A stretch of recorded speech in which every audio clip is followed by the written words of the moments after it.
We have yet another episode being done today for the past podcast.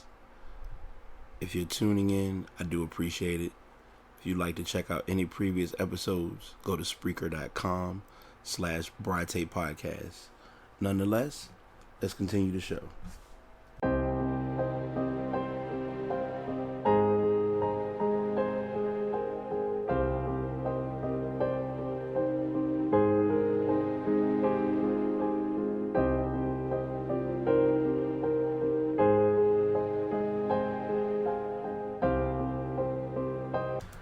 So I never thought I would really have to do the infomercial podcast, but I think based on personal experiences and things that I have personally encountered over the past couple of months in my line of work, along with just lack of knowledge or know-how, is why I'm doing this podcast, doing this specific or type of conversation. What's going on, y'all? Past podcast, back at it again. Just pushing out these episodes. Like I said, I'm going to be, and this will probably be the first of what I'm going to start known as Podcasts After Dark.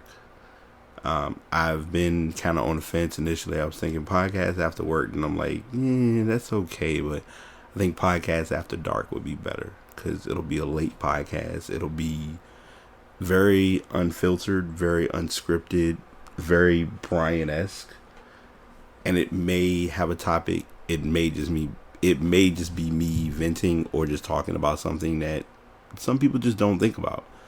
And today, this is the not more so me venting, but more or less getting a conversation or a topic off of my chest that I feel like people don't understand how important it is, and that is.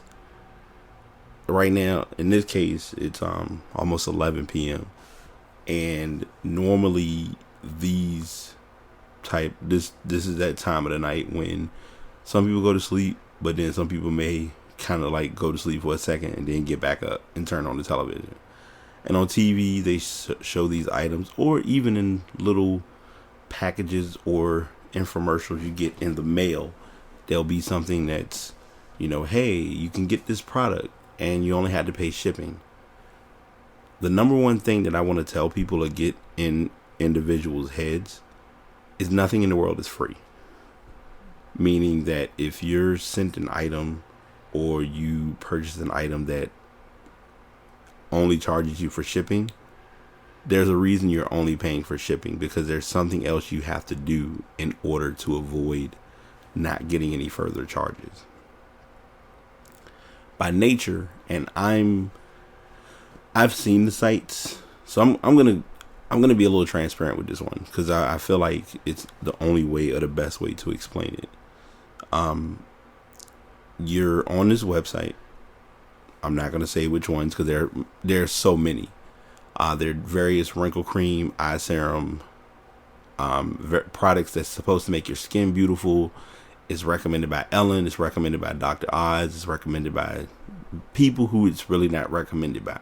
Garcinia, testosterone. I'm going to put them all out there because I feel like it's a way of educating the consumer. I did a podcast kind of briefly giving some consumer tips and tricks, but this is probably going to be the biggest or most or broadest way of getting the point across to understanding the importance of not to be tricked by the business or be tricked by the game. So you put in your information. You'll enter your name, your address, your phone number, your email address. You enter all this information in, and this little part comes up that says, hey, if you really want this product, we'll send it to you. And you check off this box. So you put in your credit card information. There's a checkbox. And I'm saying this to people because I really want it to be detailed as to what you are bound to see. It's going to say, you agree to our terms, which states that you're only going to pay shipping, but after 14 days, if you don't cancel within 14 days, you're charged the full price of that product. products most times range anywhere from $75 up to almost $100. And what happens is you don't see the charge because you got to wait for that statement to come in the mail. So the statement comes in the mail. You have the full charge on your card.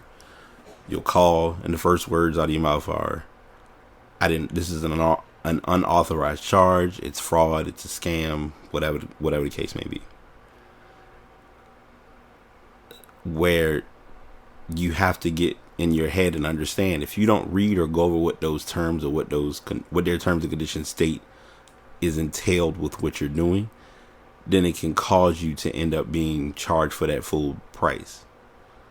I'm not going to go into the other side of that conversation. I'm just more so giving it to you from the perspective of you as a consumer buying it, knowing what you're buying. The best example I can give that is similar to this, that I used to see all the time in my previous department, was the Amazon Prime. You set up Amazon Prime, you get it for 30 days. If you cancel within the 30 days, as long as you're in that 30-day time frame, anything you buy consists of free shipping. Anything. Doesn't matter if it's $5 or $400. They're not going to charge you shipping, and you get it in a pretty timely manner. So you pass that 30-day mark and you didn't cancel, you're charged the full price of the Amazon Prime membership because you didn't cancel in time. Most times Amazon will work with you on getting the money back. It's just a matter of how you approach the situation. And consumers, this is consumer 101. I'm really harping on the consumer 101 part of this. If you approach a company in a mild manner and be direct in what you're trying to get without being nasty or rude, the company usually works with you regarding what happened. But when you turn into, I don't want to say a phone thug or someone or a consumer, an aggressive consumer that just comes off as if you're owed something, you have to be mindful of what you are or aren't doing in that type of situation. Because let's face it, you're as a consumer, you want what you're looking for, but you don't want to have the repercussions come of what you buy. We all do. We all have been down that road. It's no different than going into a convenience store and buying something that's 2 for whatever. Buying 1 is typically the mindset, but buying 2 doesn't hurt because the second one could be used or could be beneficial in the long haul. I'm saying all that and I'm sharing all that just to share, to just be observant of what you buy or be observant of what you're getting if it's stating that it's free. Some of the best things in life are free is a fluffed up statement. Not much is free in this world. If you believe otherwise, that's your personal belief, but reality is it's going to come at a cost. You just need to know what that cost is. And if you don't research and know that, you get stuck in the rut with certain situations or certain purchases that you shouldn't have had or shouldn't have made. And we end up learning that the hard way, but it takes the hard way to learn the easy way, if that makes sense. Read over information. That's really what I'm kind of harping at and really pushing on in this particular podcast, is to just learn and not make mistakes when it comes to purchases or buys or information or whatever the case may be. It can happen to anyone, but you have to be willing to be accountable for it. Most times there's accountability, other times there's not, and that's the best way to put it. So that's kind of my tidbit or my tip for the day, which is, if you're doing any online shopping or if you're doing something that's stating you only pay shipping, read the fine print or read what the details state as to why you're only paying shipping and how do you avoid not actually getting charged for what you may have received, assuming it's only for free shipping. Another one that you want to be careful of is knowing, like, it's it's so many pieces of information that I could give, but I feel like you kind of got to learn it, but you really don't learn it. But I'm going to share this one too because I feel like it's only fair. If anyone is calling you and stating that they're the IRS or that they're the police or they're a parole officer or whatever the case may be, and they have your grandson or your granddaughter or grandchild or whatever held hostage, and they're stating the only way that you can get them back is by giving so much money in gift cards, don't do it. It's the biggest scam that's going on right now. First question you want to ask, and I'm not really laughing, I'm really being serious about this. The first question you want to ask in that circumstance to make things easy is, what's my grandson's name or what's my granddaughter's name? If they can't tell you that, then that already tells you that they really are just backwards as they can be in what they're doing.